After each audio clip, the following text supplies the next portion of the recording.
All right, to fill in this chart again, this is on page 3 for the table. You're going to find the average of the trials. All right, so you would go trial 1, trial 2, trial 3, trial 4, and you would do this by going to the Gizmo. So you go to Explore Learning, come over here, come over in here. Come on, doesn't matter which one I go to here. They're all the same lab. All right, first thing you want to do is set uh, the cell cycle length to 10. All right, now that you're set to 10, you also want to come up here to where it says bar chart and show numeric value. And I've got to move my thing over just a shade. Here we go, show numeric values. Going to stop this. Okay, I had to move my screen around so you could see it a little better. Uh, then you would hit play, and you can see it's going to multiply this little guy. It's going to divide, multiply, divide, multiply, divide, multiply. And you can see it's doing its thing here. You want to come up and let it do its thing until you see it's reached maximum amount. Then you're going to hit stop, which is good right there. And so now here you've got some numbers. The numbers are, in this case, 81, 9, 2, 3, 3, 2. That's trial 1. For trial 2, you would reset, go again. For trial 3, reset, go again. Trial 4, reset, go again. Okay? So once you have all of the numbers in, so I'll say your numbers were, and I know that first one was 81. It's going to vary almost every single time.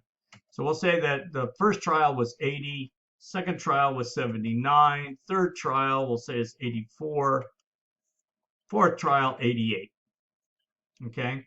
When you add up all of these numbers, you're then going to divide by number 4 because there's 4 numbers to get the average. If there were 6 numbers, you would divide by 6. If there was 8 numbers, you'd divide by 8. There's only 4 numbers, so you're going to add these up, which is 311. Divide by 4 is 82.75, I believe. Something like that. Okay. Next, you would do the same thing with the prophase. You'll add it all up. Metaphase, you'll add them all up. Anaphase, you'll add them all up. And each one of these, you'll divide by 4, and you get the average number. All right.